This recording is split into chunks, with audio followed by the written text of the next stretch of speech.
Thank you, Mark. Thank you, everybody, for coming back for a very exciting day two. A lot of very cool stuff that I want to share with you and hope you'll be along with me on this journey. So we're going to start with the economy, one of my favorite topics to talk about. And the economy is very important to the property and casualty industry broadly. The economy and the property and casualty industry are inextricably linked together. People producing goods and services, the movement of those goods and services, the buildings where those goods and services are stored and sold, all of that is economic activity. And that's what we in the property and casualty industry insure. We're insuring economic activity. Now, the most important line of business, of course, for all of us here today is workers' compensation. So what we're going to do today for you is take workers' compensation and move that to the middle. And we're going to take a walk through the economy with a workers' compensation lens, looking through four key areas: growth, employment, inflation, and interest rates, and how they've been impacting workers' compensation. Starting with the first step on our journey, we're going to look at growth.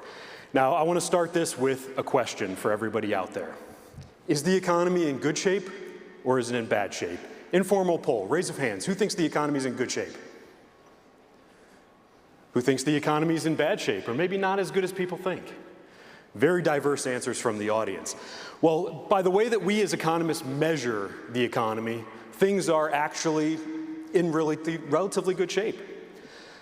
But it hasn't felt that way, especially over the last couple of years. There have been a lot of reasons why, even though by the objective measures of the economy things are good, they felt off. Things haven't felt that great. We're going to explore that a little bit.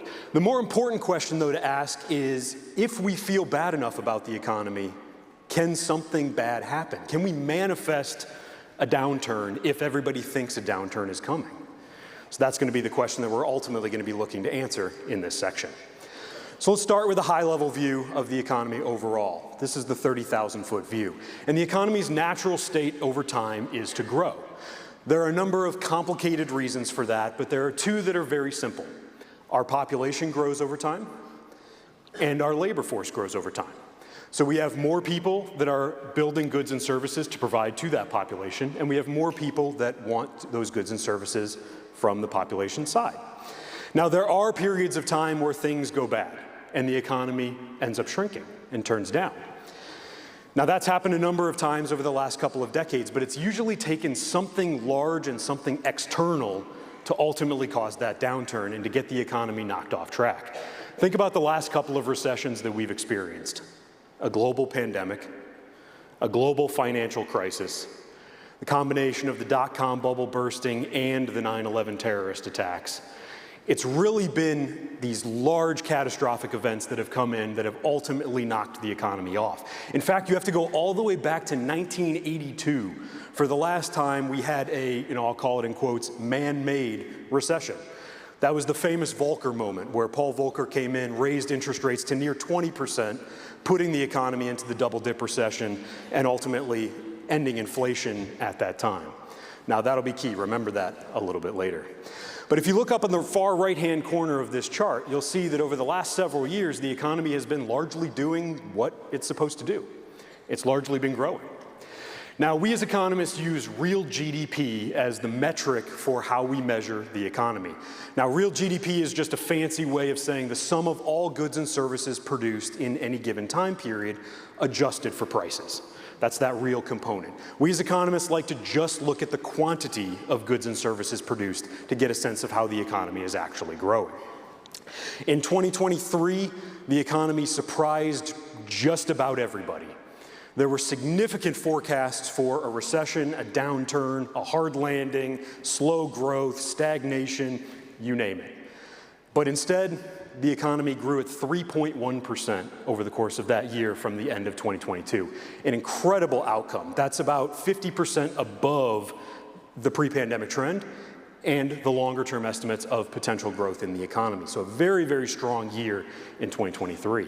In the first quarter of 2024, the economy grew at an annualized pace of 1.6%, a little bit more modest. However, there were some things going on internationally with trade, and if we look at just a sub-measure of consumer spending and business investment, two of the most important areas of the economy that make up about 85% of GDP, Those two areas grew at 3.1% again in the first quarter. So 2024 is actually off to a pretty good start as well. Now, real GDP is great for the economists, if anybody is an economist in the crowd. There's not many of them probably here. But that's not how we interact with the real world. You know, I'm sure everybody out there would love to go and spend $2017 and buy goods at 2017 prices, but that's just not the reality of how things work, and especially for the property and casualty industry. You know, we're insuring values at current dollars, not 2017 dollars. So we have another measure, nominal GDP, which includes inflation in that measure as well. Now, real GDP is up about 10% from the fourth quarter of 2019 before the pandemic. Nominal GDP is up almost 30% over that same time period. That's the impact that inflation has had over the last couple of years on economic growth. Now, that's important because nominal GDP is what premiums in the property and casualty industry follow. Again, we're insuring economic activity at current dollar valuations, not in real valuations. And this shows how supportive of the overall premium growth for the industry has come from the economy. That 30% growth up there has driven the premium growth that we've seen across many lines of business. Now, not so much for workers' comp, because workers' comp is more reliant on what we'll talk about in the next section of the labor market, but still important for the economy overall. And when we think about what does impact workers' compensation, it's that idea I talked about earlier of the downturn. So even though this chart shows you that things have been pretty good over the last couple of years, there are a number of reasons why it hasn't felt that way. Even though we can't classically define a recession over the last couple of years, this idea has come up around maybe we feel like we're in a recession, even though we're not. Now, back in June of 2022, an economist named Kyla Scanlon published a blog post around this idea of a vibe session. Obvious portmanteau of vibes, how we're feeling, and a recession. Now, the idea here was that we have a lot of things going on in reality. So we have the labor market, we have oil prices, we have foreign policy, et cetera, et cetera. But we have discourse over top of that, how people are thinking about those events. And people's expectations are fed not only by what's happening in reality, but also their perception of what's happening in reality. Now, there are a number of things that fed into this feeling around this vibe session. You know, a fun fact for those of you out there, over half of our population was born after 1980 and has actually never experienced inflation in their lives up until the last couple of years. There's also been some very polarizing political events that have happened over that time as well. Now, this idea that Kyla put out there was picked up very quickly by the media. The idea of a vibe session spread to a number of different sources out there. And that last one up there from UBS, I want to highlight because it's this paradox between the hard data and the sentiment. If things, as I showed you earlier, are as good as the data is telling us they are, then why do people not feel good about it? Let's explore that a little bit deeper. First, looking at perception. Now, what I show here is consumer sentiment. This is measured by the University of Michigan. They've been doing this survey for multiple decades, asking households how they're feeling about everything from their job and income to whether it's a good time to purchase a large item, whether it's a vehicle or a house or a large appliance. And they aggregate that all together into an overall view of how people are feeling about the economy. Now, I've drawn this line up to June of 2022, exactly when Kyla wrote that article. And what I want you to take away from this is you'll notice consumer sentiment in June of 2022 was lower than at any point during the Great Recession, the Great Financial Crisis, 2008, 2009, one of the worst recessions we've experienced, losses in jobs, losses in growth, the length of time, the financial market impacts, and yet people were feeling worse about the economy in June of 2022. Now, June of 2022 coincided with the peak in inflation, so that was one reason to feel pretty bad about it, and I talked about some of the other reasons before. But let's now look at reality. Up until June of 2022, and we're looking at consumer spending here now, the most important area of the economy and the most important area that's impacted by that sentiment. So based on people's feelings, were they changing their behavior? And up until that point, really, no. After the decline in spending that we saw during the pandemic and then the recovery, consumer spending very quickly got back to its pre-pandemic trend and was growing kind of as if nothing had ever happened. Now let's see what happened next. After those negative feelings, did we see a change in behavior? No. Consumer spending continued to grow on trend and actually picked up some steam into the end of 2023 and into 2024. And now we've seen sentiment starting to turn around and follow the economy as well. So to that question of if we feel bad enough about the economy, can we manifest a negative outcome? This time around, we can say, no, that didn't happen. The economy has been incredibly resilient to a number of shocks, including the sentiment shock that you see here, and the economy is continuing to do what it should do. So now what's happened to that media narrative since then? Well, all of those negative headlines have now disappeared, and we have some new headlines that the Vibe session is coming to an end. The economy now slays, to borrow some terminology from our Gen Z friends out there. We're shaking off those feelings, and that's great. And even Kyla herself has come out with a statement that vibes are up, the economy is up, sentiment's up, the data is up, recession is down, and that's all great news for the Fed. So let's recap what we talked about in this first section. The economy, by the way that we as economists measure it, is in great shape right now. 2023, 3.1% real GDP growth, very strong. 2024 in the first quarter, off to a great start as well. The sentiment is now starting to pick up. People are starting to feel better about the economy. Part of that is because the job market has remained strong. Part of that is because inflation has started to come down, and because the economy has just continued to perform well over this time. But we do still need to keep an eye out for what I talked about at the very beginning of this section. There are those large external shocks that are typically what cause a recession, and we need to keep an eye out for those. There's a lot of things that have been going on in the world and going on globally that could have knocked the economy off. So far, we have been incredibly resilient to them, and we just need to keep an eye out to make sure that that resilience continues to hold up. Now let's next move on to the second area that I want to talk about today, and arguably the most important for workers' compensation, and that is the labor market. Now I want to ask some similar questions as I did at the beginning of the last section. Is the labor market slowing back towards normal, or is it deteriorating? Show of hands in the room. Who thinks the labor market is normalizing? Who thinks the labor market is deteriorating? A lot less hands on that one than the first one. Did I convince you in the first section that things are better? Hopefully so. Now, again, by the metrics that we as economists use to measure the labor market, we had over 3 million new jobs added in 2023. 2024, again, off to a great start, on pace to add about the same. The labor market does appear like it is slowing back towards normal. But how do we know? You know, you look at the headline figures for the labor market and they tell you a story, but they don't tell you the complete story. And so we've got some other data that we can dive into underneath the covers that gives us more information, not only to answer that question, but also to gauge how the labor market is going to be impacting workers' compensation. And then lastly, we're going to go off a little bit into left field here and take a look at what the future insured worker will look like. Tangentially related to the labor market, of course, but taking a look at that demographic picture to see how our population is evolving and who we're going to be insuring as an industry when we go forward.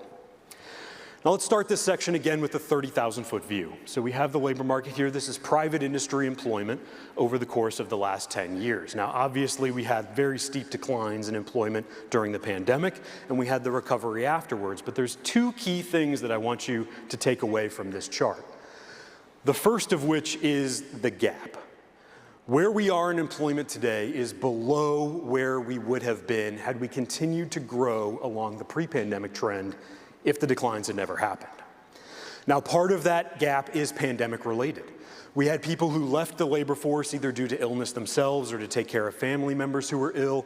We had people that left the labor force due to childcare concerns, etc. But part of that gap would have happened anyway. Thinking back to that demographic picture again, these statistics are not adjusted for the population and the shares of the population in different age groups. We have the baby boomers, a very large portion of our population that's moving towards retirement years.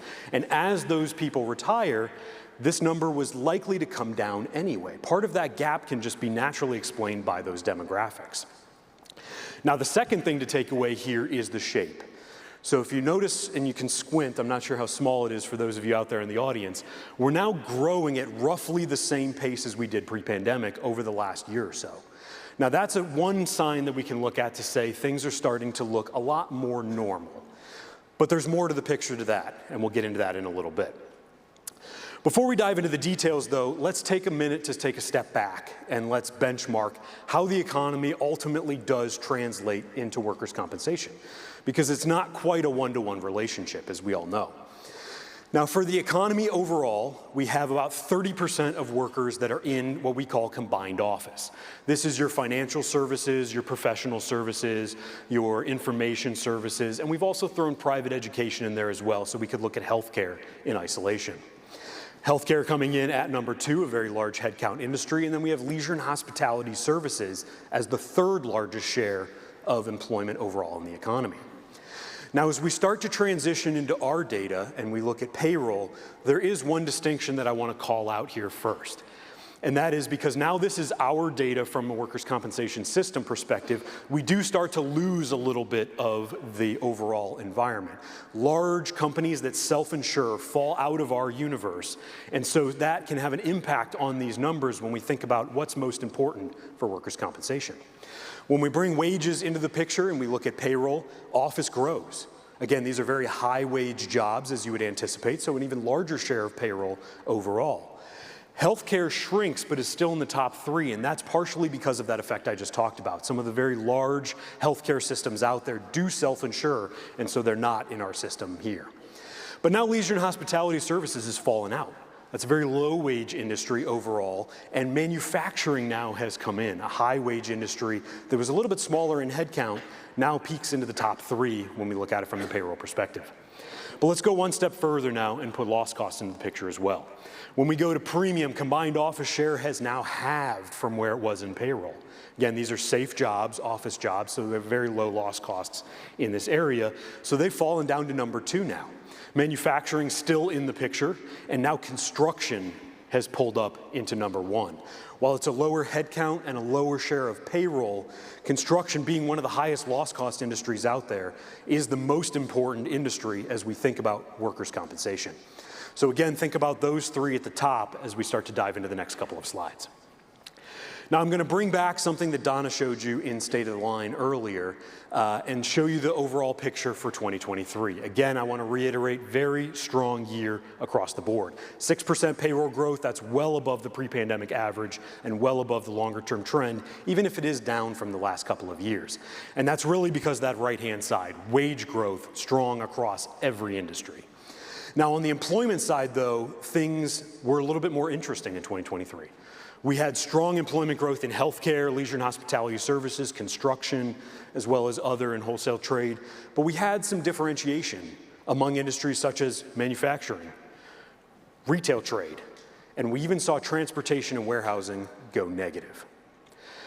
Now, I'm not going to dive into the details here because later on today we actually have an entire presentation that's going to dig into the details of what's going on from not only an economic perspective in these industries, but also bringing in frequency trends in these industries as well. So instead today we're going to go off in a little bit different of a direction, and we're going to have a video where my colleague is going to walk you through some of the other data points from the labor market that we can look at to really help answer that question. Are we deteriorating, or are we just slowing back down towards normal? So my colleague Alex is going to walk you through that.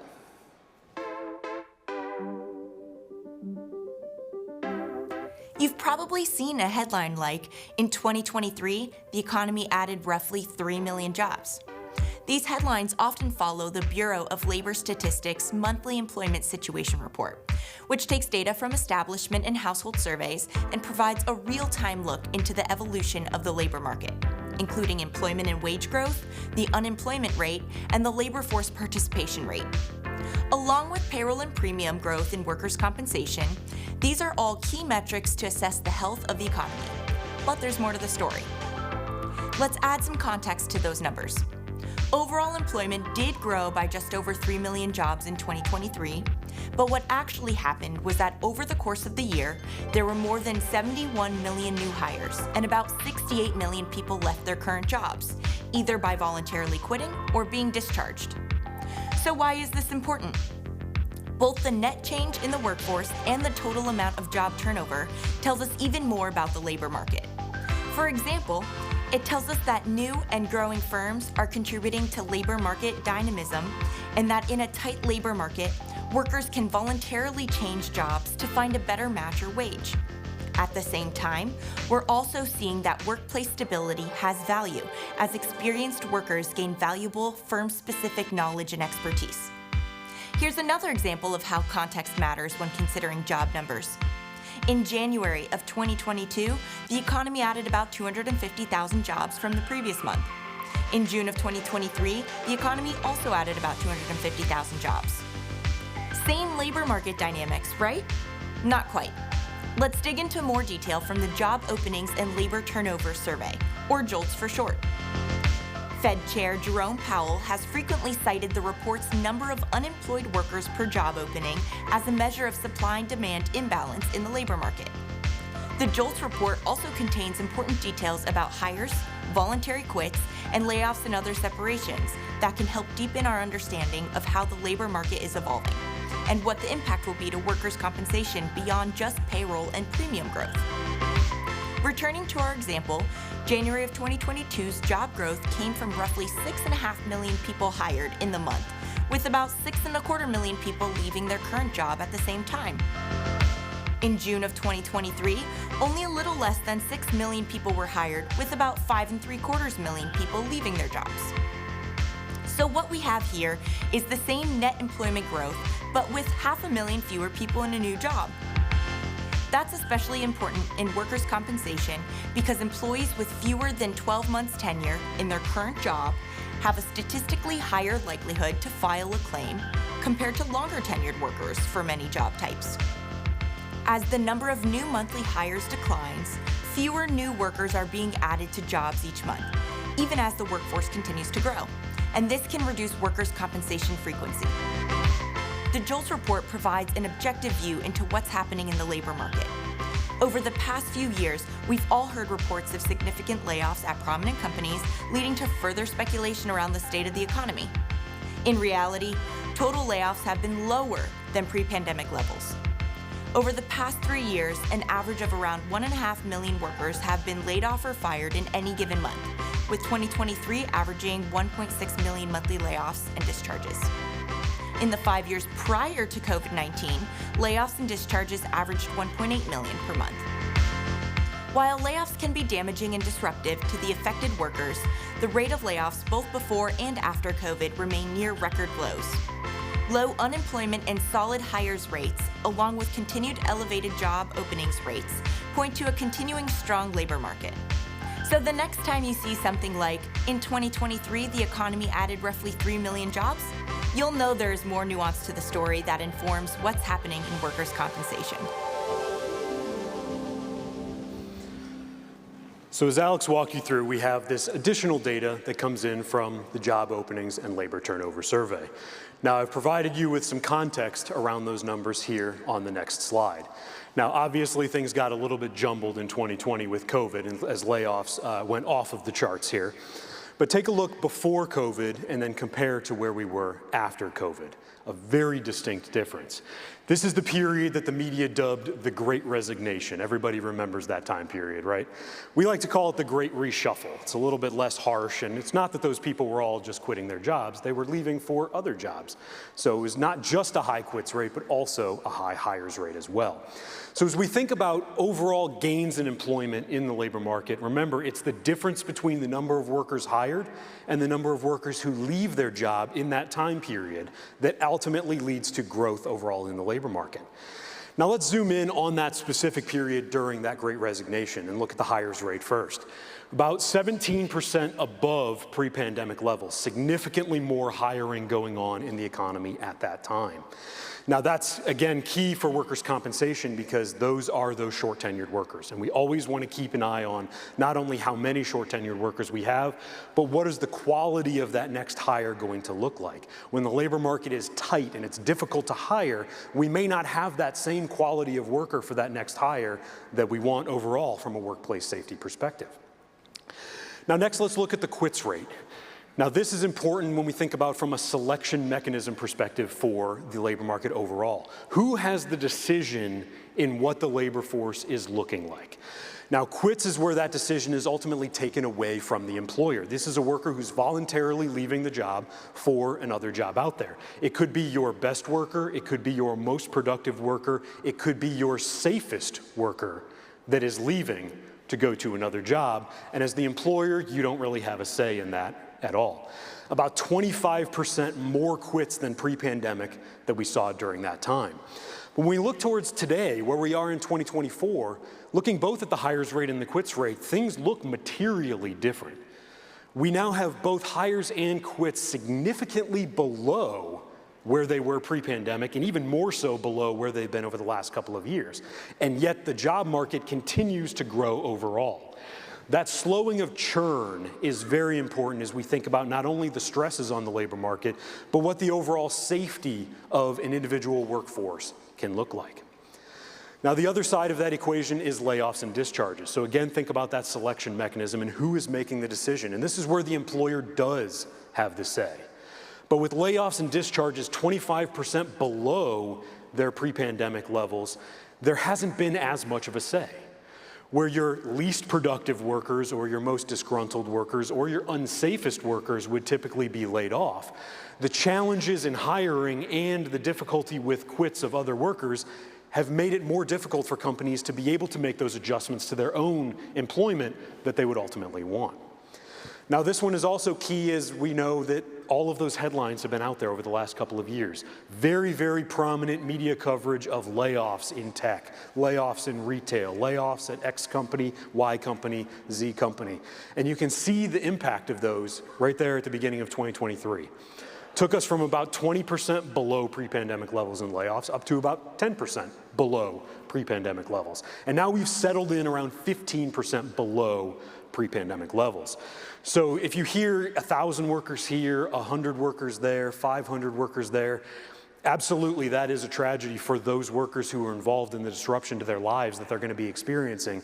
But at the overall economy level, it's rounding error.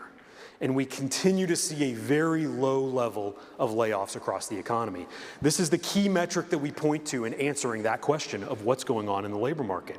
What we're seeing with the slowing of hiring, with the slowing of quits, with employment continuing to grow, the labor market is starting to look more normal from the very distorted period that we came from over the last couple of years.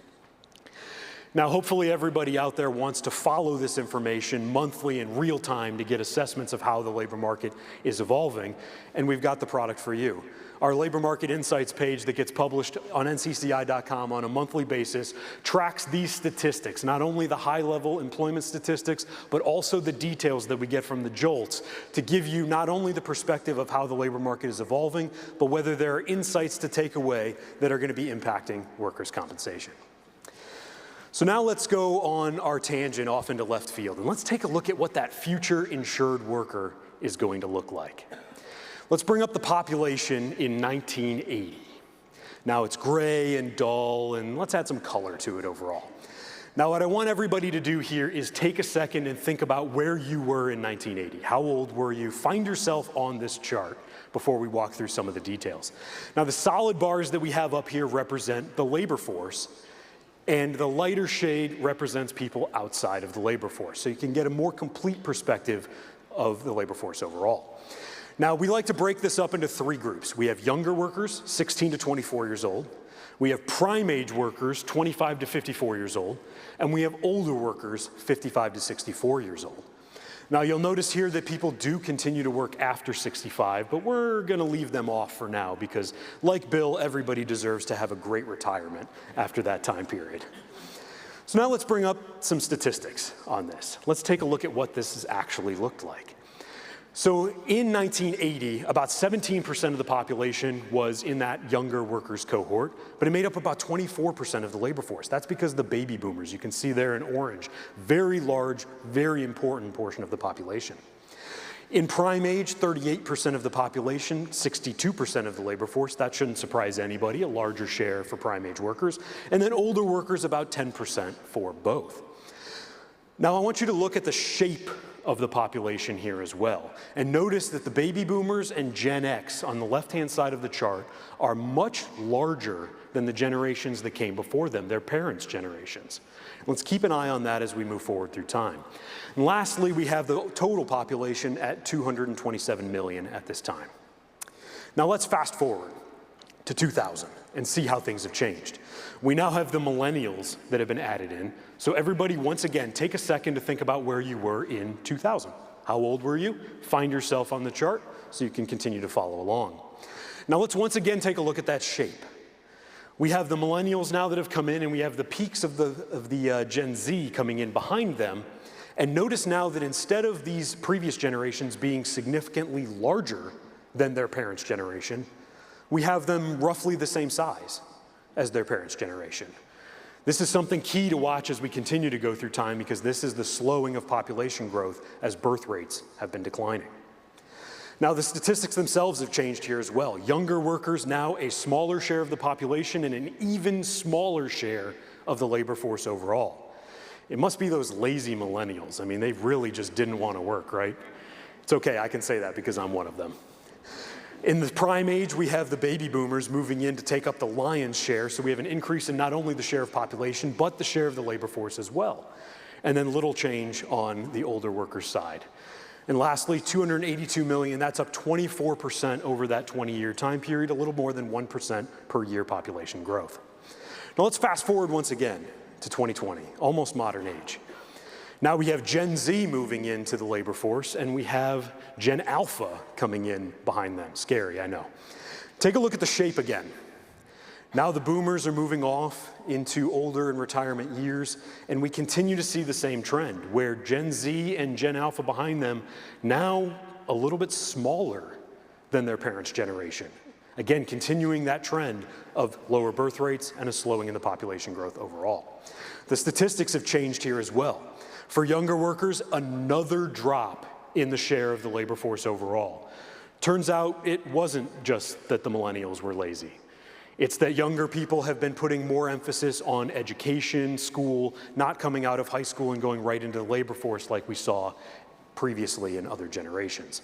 But we also saw a decline in prime age, dropping 5% as a share of the population, and an even disproportionate drop in their share of the labor force. Now, part of that is the baby boomer effect, is because the baby boomers, again, the biggest, largest, most important portion of the population, moving into their older years, but also something that we know very closely here in the workers' compensation system. Between 2000 and 2020, we had the opioid epidemic.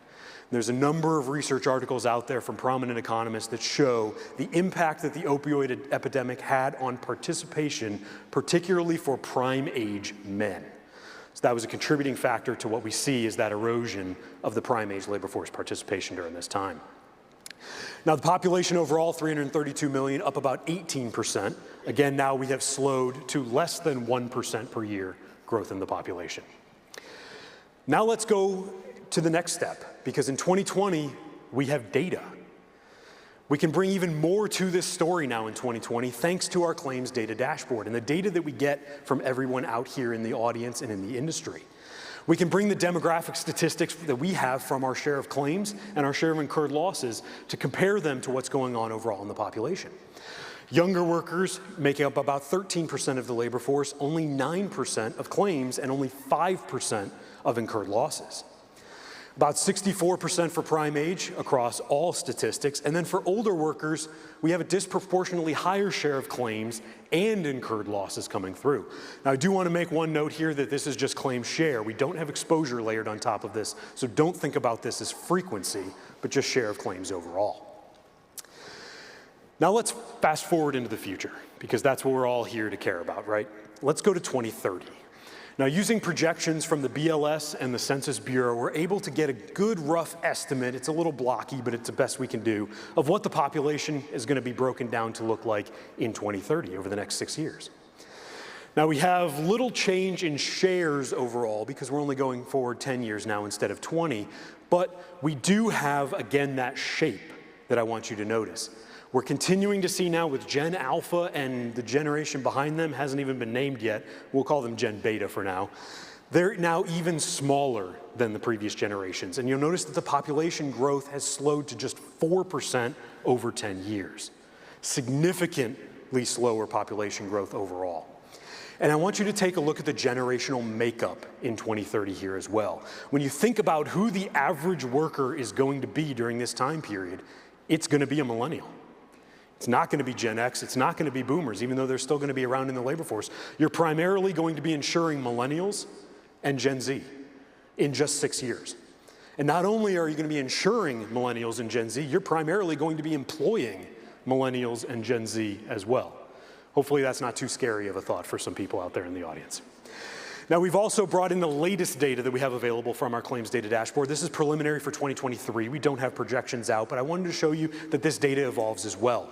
So what I would encourage everyone out there to do is go to our CDD, follow the demographic statistics either for your company or your state or the benchmark for the universe that you want to look at, and follow them over time. See if you're following the population, see if your demographics are different, because that can have impacts on your claims and your incurred losses as well. So let's wrap up this section. Employment growth appears by the data that we have to be normalizing, not deteriorating this time. That feeds into the strength of the economy that we talked about early on as well. The labor market churn has significantly slowed. That turnover picture, hires and quits now below where they were in pre-pandemic levels, but we still have very low levels of layoffs and discharges as well. So while it's not exactly as difficult to hire the next worker out there, you don't have to worry as much about your best workers quitting as you did just a couple of years back. And then lastly, the population continues to trend older. And as we think about how the population is shifting, that's going to impact not only our own workforces, but those that we're insuring in workers' compensation as well. So let's head to the next section now, inflation. And this has been one of the most interesting areas of the economy over the last couple of years. And I'll start off again with a question, and it's probably the only question that needs to be asked. Why is everything still so expensive? Part of that gets at the definition of inflation, which we'll dive into in a little bit. But over this experience, we've had the highest inflation in 40 years. Now, surely that's had some impact on workers' compensation, right? Well, I'll tell you that it has, but it might not be in the way that you think. And then lastly, we continue to hear from you, the stakeholders of the workers' compensation industry, that medical inflation is a top area of concern for you. What are the best ways to look at it? What are the ways that you can follow it? How can we keep an eye on medical inflation so that we're not going to be surprised by anything that might come up? So let's dive in. Let's first start with the high-level picture of inflation again, and I want to talk about that definition of inflation because it's very important. Inflation is the rate with which prices are changing. It is not the level of prices.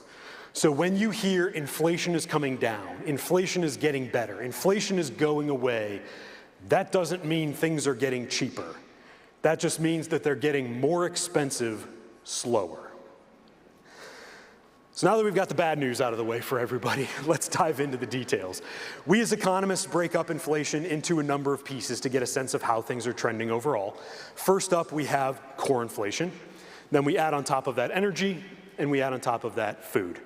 Now, we split out food and energy not because they're not important. In fact, you could make the argument that food and energy are the most important areas of inflation for the average everyday household out there.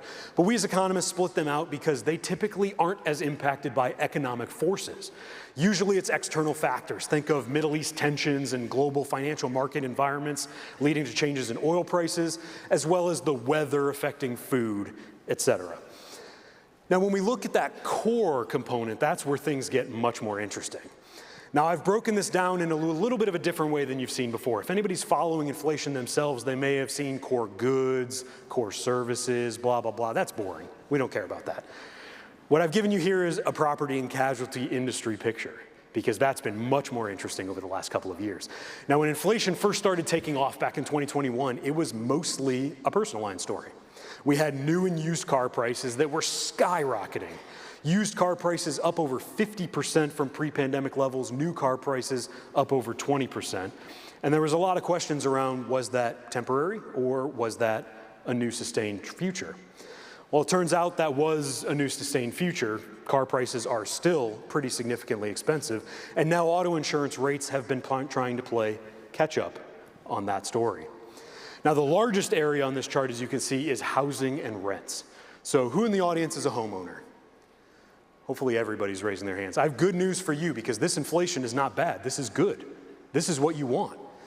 Now, if you're like 95% of Americans out there, you have a fixed rate mortgage and your housing prices are on a monthly basis fixed. So you are just benefiting from the value of your home going up, building more equity into your house. And if you decide to sell, you're going to be able to take advantage of that. But if you're a renter, any of you who didn't raise your hand, unfortunately, this is your reality, that prices for your rental renewal just continue to go up over time. Now, that all other category in 2022 at the peak was a big contributor, but it's roughly gone back towards normal. And that's a good sign because that's what policymakers want to see. They want to see inflation normalizing and getting back down to their about 2% target. But the kind of last thorn in the side of the Fed is our industry. It's the home and auto insurance rates that are playing catch up from the price increases that we saw in vehicles and in structures over the prior years before. Now, normally home and auto insurance would be such a small component of inflation that you wouldn't even be able to see it on this chart. But right now, it's largely making up the difference from the roughly 3.5% inflation we have today and the 2% target that the Fed wants to get back to. And this pricing, if anybody's talked to their friends in personal lines recently, is probably not going away anytime soon. So it's going to present a little bit of a challenging picture for policymakers as we go forward. Now, there's probably something on this chart that a keen eye in the audience has noticed, which there's something missing that's very important to workers' compensation, and that's medical inflation. Now, medical inflation has been partially a contributor to the story from CPI, but as we learned yesterday from Donna's presentation in the video, the CPI for medical care is not really the best indicator to be looking at for medical costs broadly, and especially for workers' compensation. Over the last couple of years, it has been highly influenced by roughly 40 to 50% swings in the way that the Bureau of Labor Statistics calculates the contribution from health insurance premiums. Now, I'm not going to go into the weeds of why that is, but you can look at this chart and ask yourself, did medical care actually get cheaper in 2023? Did we actually see prices declining for medical care during that time? That doesn't really make a lot of sense. So again, let's bring some of the other indicators that we have onto the stage so we can talk about the story of medical inflation more broadly. Whether it's the adjusted medical CPI, taking those health insurance premiums out, whether it's the PPI for medical care services, or our favorite index, the PHC, they've all shown a much more consistent trend throughout this time period, essentially ignoring everything else that had been going on in broader economic inflation and continuing to grow at a roughly 2 to 3% trend. Now, there has been a little bit of a change in medical, so let's zoom in so we can get a closer look. We've gone from trending around 2% towards trending around 3%. So there has been that change, but again, we would describe that as moderate in the overall context of medical prices. Now, we do have one more line now that we get to put on this page, and that is our NCCI's Workers' Compensation Weighted Medical Price Index. Again, this is the PHC, our favorite index if you've been following our research over time, reconstructed monthly. So not only can we dive deeper into the details, but we can also get a more real-time sense of what's going on underneath the covers into the story. As you can see from the green line on this chart, there have been some pretty wild swings over the last couple of years. And that's exactly what we want to see because that's going to raise the flag for us to dive in and say, what's going on, what's impacting this, and is it going to hit us in workers' compensation? Because we want to know before we see it show up in our data. Now, quickly before we dive into those details, I just want to remind everybody how this was constructed. So we have our breakdown of medical costs in workers' compensation. Roughly 40% of those are in physician services.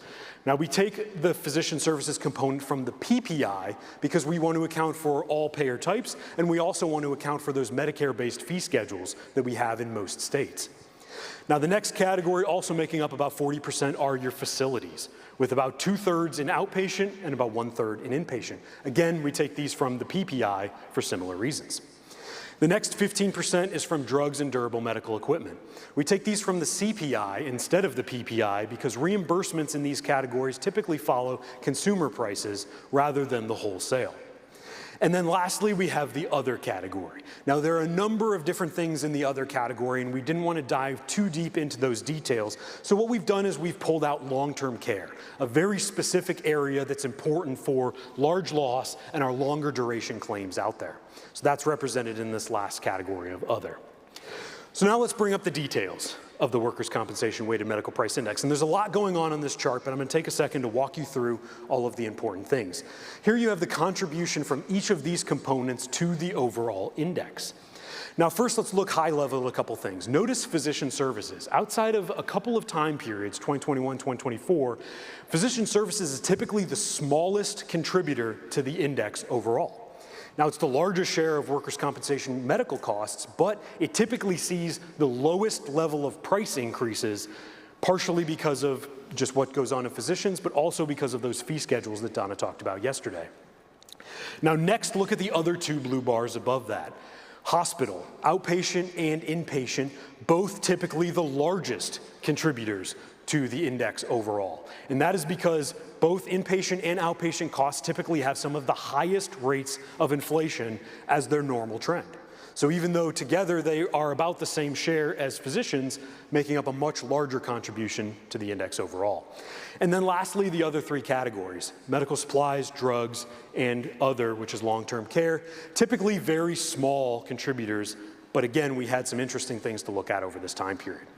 So let's dive into the details. The first time period that we want to call out is in late 2020 and early 2021. Now, there were two things going on in opposite directions during this time period. First, we had drug prices and medical equipment prices that were declining because of the pandemic. We were seeing double-digit decreases in prices coming right out of the pandemic for both of these categories. At the same time, in January of 2021, we saw a large increase in the contribution from physician services. And we'll dive into why that is in a minute. The next period we want to look at is late 2022 and early 2023. During this time period, the light blue box in the middle, you'll notice from outpatient, declined to near zero and pulled the entire index down below 3%.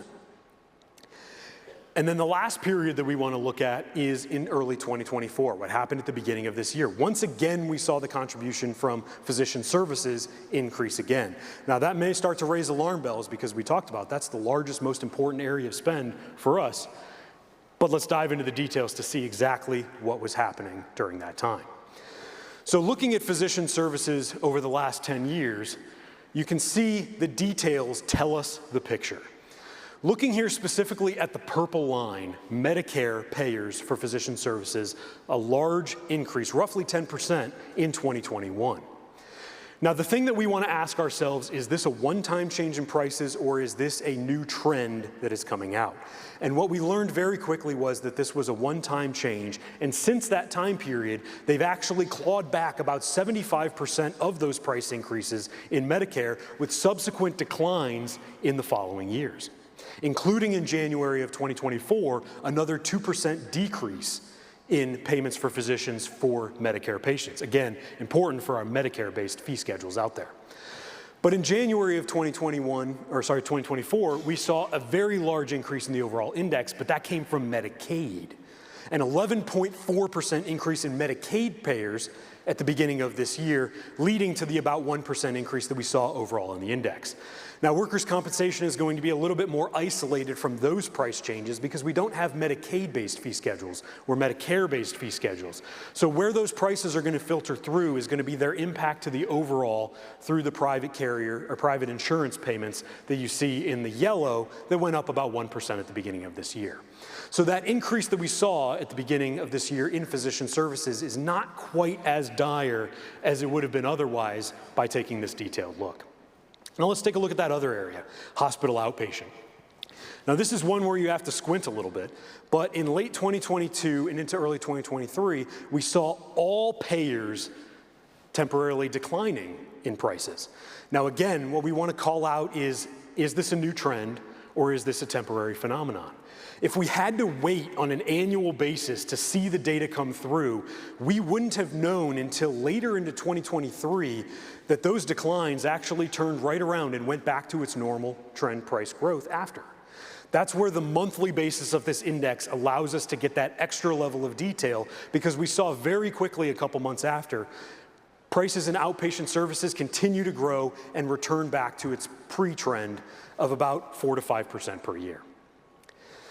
So we have the workers' compensation weighted medical price index now, but that's not the only thing that we want to look like. As Donna mentioned, there's not one golden indicator out there that's going to tell us everything that we want. While this is a new great way to look at and follow medical prices that's much closer to workers' compensation overall, we still look at everything.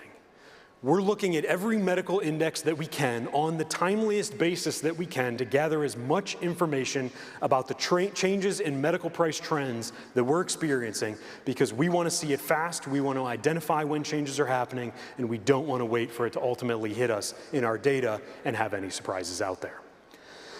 So now you may be asking yourselves, and yes, this is a loaded question, how can I follow along with these things as well? So I would like to introduce the Medical Inflation Insights, now available on ncci.com. Very similar to the labor market insights that we've been publishing for the last half a year or so. On a quarterly basis, we're going to publish all of the medical inflation statistics that we look at, follow them in real time, give you a sense of how things are trending and what the potential impact could be to workers' compensation. This is available right now on the website, but don't everybody pull out your phones and rush. We've got a little bit more that we want to talk about before we're done here today. So let's wrap up the inflation section. Inflation has slowed in 2023 and into 2024, but it is still too high for policymakers. 3.5% inflation is still above the 2% longer run target, and there's still more work to be done on that front. Trends in medical inflation have been different. They have not followed the broader economy, and they haven't participated as much in the wild roller coaster ride of inflation that we've had over the last couple of years. And then, of course, check out that Medical Inflation Insights page on ncci.com. So let's dive into the last section of today's journey, and that is interest rates. Now, you may remember I told you in the last section that inflation did have an impact on workers' compensation, but not in the way that you think. And that's because interest rates have actually been the main impact for the system overall, as we talked about with medical inflation being more stable. So with high inflation, the Fed has embarked on one of the quickest and steepest interest rate increasing cycles that we've experienced in recent years. Interest rates are higher now, but the question out there is, how high will they stay? And if they're going to be coming down, when and by how much? Well, the economy is still in great shape, and inflation is still too high for policymakers. So why would I even be talking about interest rates going down? Well, despite the economy and its strength, interest rates are actually, in fact, probably going down into the future. And we'll talk a little bit more as we dive in. But first, let's start with what we've been basically living in prior to the last couple of years, and that's the zero interest rate policy era, or ZIRP. Coming out of the great financial crisis, interest rates were driven to zero. Quantitative easing was causing interest rates on real terms to be even more negative. And even though rates did start to go up in 2017 and 2018, they really didn't go up by much. And the Fed actually turned around and started lowering rates again even before COVID hit, as they were fearful that the economy was weakening too much. Now let's zoom out to today, where things look very different. We have interest rates now over 5% at the federal funds rate and about 4.5% out across the curve.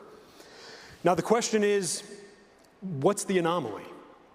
Are today's 5% interest rates the anomaly, or were the last 15 years the anomaly? Now I'm not going to give you the answer to that because it's still hotly debated out there, both in the econosphere and in financial markets. But let's take a look at what could be coming next, because that's the most important question. Where are interest rates going from here? And to look into the future, once again, we're going to start in the past. Let's take a look at the 1970s.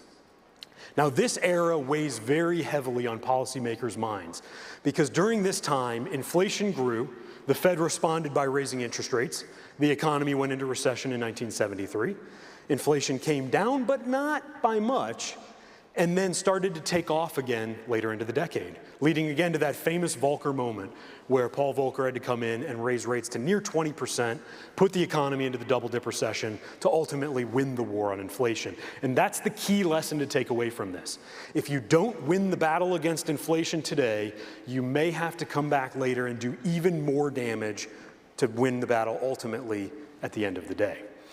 Now, this time period is also interesting because there's been some economists and some talking heads out there that have been drawing corollaries from today to the 70s. Are we seeing the 70s play out again in real time in front of us? Well, I'll tell you that something very specific happened in the 70s that perpetuated this picture. I think then Fed Chair Arthur Burns gets a little bit of the short end of the stick on this, is that oil prices started the decade at about $3 a barrel. By the 1980s, oil prices were at $40 a barrel, an over 1,000% increase in energy prices over the course of this time period. There's really not much that the Fed can do about that. Multiple embargoes, increases in prices, and if anybody knows the details of the economy as well as us economists, oil perpetuates itself through just about every aspect of our lives, from food to transportation and production of goods and services. It's meaningful. So if anybody wants to come up after the show and make the argument that oil prices are going to go from today's roughly $80 a barrel up to $1,000 a barrel, then we can have the discussion as to whether the 70s are going to be playing out again. I look forward to that if anybody wants to make that argument. I am all ears. Let's look at the other side of the equation, though. Why would interest rates go lower? Well, because the Fed is telling us that interest rates are going to be going lower. This is the famous dot plot for any other Fed watchers out there. For those of you that aren't, each individual dot on this chart represents the opinion of a member of the voting committee that sets interest rate policy, where they think interest rates will be based on their own expectations for the evolution of the economy, the labor market, and inflation over time. And what you can take away from this over the next couple of years, every single member, even that one lone duck up there at the top, is still anticipating lower interest rates over this time. And even more important, not a single member of the Fed is anticipating that interest rates are going to be going up any further from here. So that leaves us in this environment where the expectation is going to be that interest rates are going to be falling over the next couple of years. But those of you that are following things in real terms, maybe real-time terms, maybe you're looking at the 5 or the 10-year Treasury rate for your own pricing or your calculations, this story has been evolving very quickly over the course of this year. Let's just go back to January of 2024. Coming into this year, the expectation from market participants was that the Fed was actually going to cut significantly faster than what you saw here on this chart. 6 interest rate cuts of 25 basis points, 1.5% coming off of the level of interest rates in just this year. Now, after the first 3 months of data came in, we continue to have a very strong economy, we continue to have a very strong labor market, and we continue to have very strong inflation. That completely changed. The narrative in the market switched to there aren't going to be any cuts at all. In fact, why would the Fed be cutting when everything is continuing to do what it's been doing? Then just about 3 weeks ago, this changed once again with the last payroll report that came out. What we dubbed, if you've been following the LMI, as a more normal payroll report. It was weaker than what we had seen through the first 3 months of the year. And all of a sudden, markets started to get excited about interest rates coming back on the table, and we might have a cut or two later on in the year. So if you're following the interest rate picture in real time, you're going to be whipsawed. But if we take a step back and look at things over a longer run, this is largely what we think you can expect. The Fed is going to be on a bias to slowly reduce interest rates over time. And the main reason for that is because they don't want to become more restrictive than they need to on the economy. But they're not going to be quick to lower them because of that lesson in the back of their minds. If they're too quick to turn around and lower interest rates, they may have to come back later and fight inflation again. So that's the balance that they're trying to do. So let's recap this last section quickly here. Interest rates are up, and the prospect of investment income is now back for the industry. They are going to be heading lower over the next couple of years, but the economy is going to dictate how quickly they fall. It's going to depend largely on evolutions in the labor market and evolutions of inflation before we're going to see materially lower interest rates coming through. So that's going to, again, keep interest rates higher for longer, which can be a bit of a boon for us here in the industry with that higher investment income. And then lastly, no, this is probably not the 1970s again. I will say, if anybody wants to come make that argument for me, I am all ears, but we don't likely see that same situation playing out here. So this has been a trip through the economy from a workers' compensation lens. Let's recap everything that we talked about today. Growth continues to be strong. 3.1% real GDP growth in 2023 and 2024 off to a great start as well. The labor market also continues to be strong. We see slowing towards normalization rather than any deterioration, with continued strong job growth over the last year and in the first 3 months of this year. Inflation is down but not out. We're not 9% anymore, but we're still stuck about 3.5%, which is above the Fed's target. And that's going to give them a little bit of pause as we think about where interest rate policy is going to go.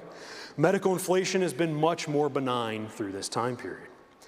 And interest rates, higher for longer in the near term, but still lower over the long run as we see the economy ultimately coming back into balance.